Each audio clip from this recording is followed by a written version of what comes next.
is an ongoing operation for a long time. Since 2008, we have been having a presence in anti-piracy operation. We are investigating all suspicious vessels which have a piracy trigger. We came across this MV Ruin, which was being used as a pirate mothership. We had deployed our ships. They had stopped the ship, convinced them to surrender. भारतीय नौसेना एक व्यापारी जहाज MV Abdullah पर हुए समुद्री लुटेरों के हमले का जवाब दिया। लेकिन क्या आप जानते हैं कि भारतीय नौसेना ने कैसे समुद्री लुटेरों के हमले का सामना किया और इसके पीछे क्या कारण थे? आइए हम इसे विस्तार से जानते हैं। नमस्कार, आप देख रहे हैं न्यूज और मैं हूं आपके साथ तनु शर्मा। भारतीय नौसेना ने एक बार फिर समुद्री लुटेरों के हमले का जवाब दिया है।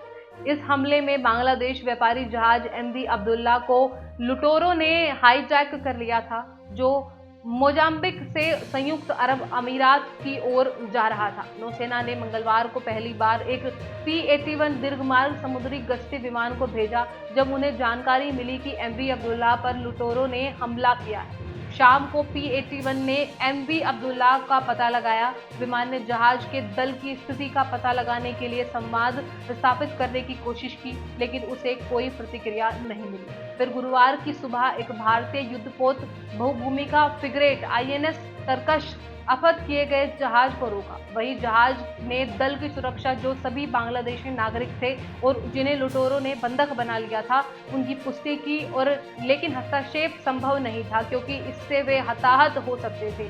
युद्धपोत ने जहाज के निकटतम स्थान पर रहना जारी रखा जब तक कि वह सोमालिया के क्षेत्रीय जल में न पहुंच जाए। ऐसे बंधक बनाए गए वाणिज्य जहाजों के मालिकों ने सोमाली लुटेरों से अपने जहाज और दल को वापस पाने के लिए फिरौती देने की बात आम मानी जाती है। कुछ हालिया घटनाओं में जिन लुटेरों ने बंधक बनाए गए जहाजों के दल को अपने प्रत्यक्ष नियंत्रण में नहीं रखा था, उन्होंने भारतीय युद्धपोतों और विमानों का सामना करने के बाद स्किप्स पर भाग लिया। ऐसे मामलों में यदि लुटेरों को गिरफ्तार किया जाता है तो वे आमतौर पर अस्त्रहीन कर दिए जाते हैं और उन्हें अपनी नावों पर तैराते हुए छोड़ दिया जाता है, ताकि वे क्षेत्र में अन्य जहाजों के लिए कोई खतरा न उत्पन्न कर सके। यह घटना भारतीय नौसेना के इतिहास में एक महत्वपूर्ण बिंदु है। इसका प्रभाव अभी भी देखा जा रहा है और भविष्य में भी इसके गंभीर परिणाम हो सकते हैं।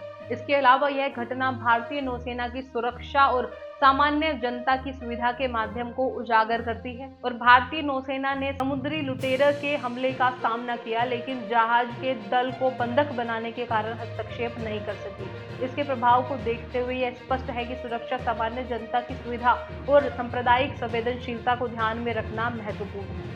हमारी अगली वीडियो में हम इस विषय पर और अधिक विस्तार से चर्चा करेंगे, तो बने रहिए हमारे साथ। इसके साथ साथ इस रिपोर्ट में बस इतना ही। मैं तनु शर्मा आपसे विदा लेती हूँ, फिर मिलती है एक नई अपडेट के साथ। तब तक के लिए आप बने रहिए एड न्यूज़ के साथ। नमस्कार।